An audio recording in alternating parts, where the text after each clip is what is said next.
Professor Selwyn Ryan in Muslimeen Grab for Power wrote on page 270, listen, he gives the scenario of Trinidad and Tobago as a society at the time of the coup. He said the fact that the NAR government and its leadership was widely hated by large sections of the population, and that its social and economic policies were seen to be wicked, satanic, and uncaring. These are the words of Professor Selwyn Ryan, without the filters of it being so taboo to speak anything about the 1990 coup without pointing a finger and condemning Imam Yassin Abu Bakr.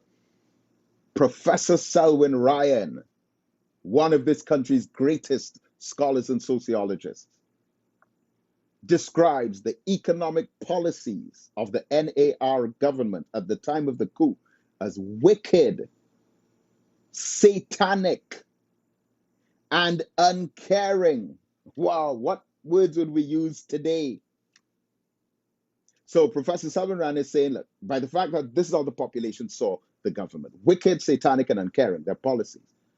And he said that this was an asset for Abu Bakr, who saw himself and was regarded by many as being a more caring and socially concerned leader than A&R Robinson was.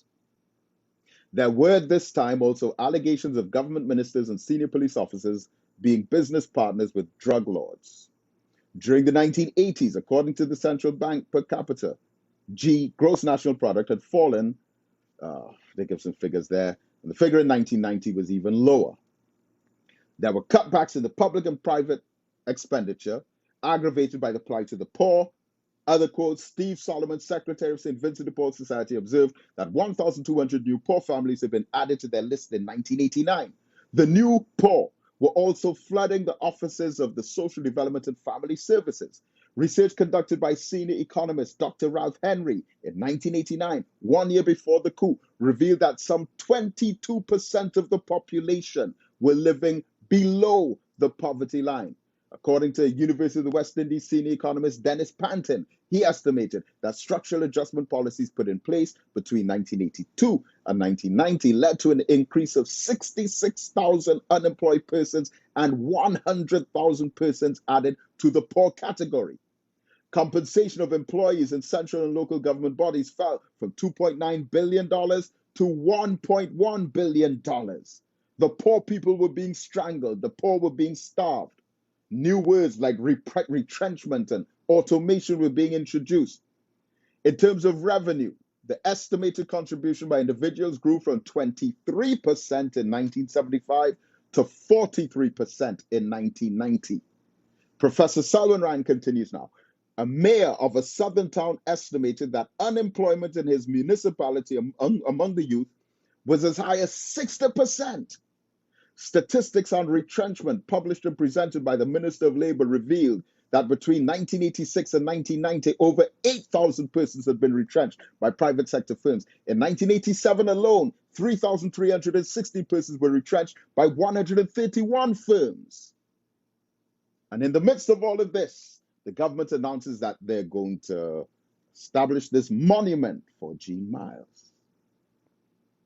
Then Abu Bakr says, amidst all the poverty and destitution, where people cannot find jobs, where there is no work, where children are reduced to crime in order to live, where there are no drugs in the hospitals, the Prime Minister broke the camel's back when he said that $500,000 was going to be allocated for a stone monument for Jean Miles. He said we could no longer take that kind of action from leaders. Now, look at all of those things: poverty, homelessness, hunger, retrenchment, introducing a VAT, taking away the COLA, cost of living allowance, pain, anxiety, more poor families, higher percentage of people living below the poverty line, all of that. And you're going to tell me in 2021 that none of that was a threat to national security. But the threat to national security was 114 Muslims picking up guns and going into the Red House and TTT. And even to this day, we are still programmed to ignore injustice, ignore oppression, ignore inequality, ignore politicians coming to the poor people, making promises to them, turning around, stabbing them in the back, and then taking tens of millions and hundreds of millions and adding it on to the other tens of millions and hundreds of millions that the Syrians and the whites and the Chinese and wealthy East Indian contractors are getting. We are still programmed to ignore all of that. Not one African drug lord, but Africans back in the prisons. And then they beating them, shooting them with rubber bullets, have them drinking out of a toilet bowl, living in the midst of rats and roaches and lice and fleas in a stench like animals. Some waiting 5, 10, 15 years for their case to even begin. You are programmed to ignore all of that, but preserve and protect the Constitution. Well, if we have a society filled with citizens who think like that, then anyone can commit any evil or oppression and get away with it scotch-free. And it was around that same time as well that there were problems with the healthcare system, shortages of drugs in the hospital. Imam Yassin Abu Bakr went to the Minister of Health, a brother by the name of Emmanuel Hossain, Dr. Emmanuel Hossain.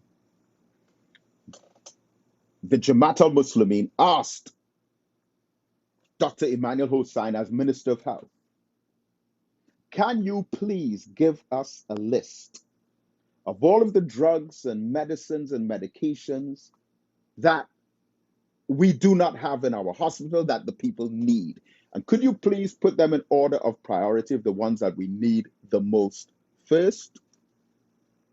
Dr. Emmanuel Hossain, Minister of Health under the NAR government, provided that list to Imam Yassin Abu Bakr. And through the Islamic Call Society based in Libya, under President Colonel Muammar Gaddafi, those medicines and medications and drugs were sent to Trinidad. But the Prime Minister said, no, we are not going to use them. We're not going to accept anything for whatever reason. He gave something about terrorists.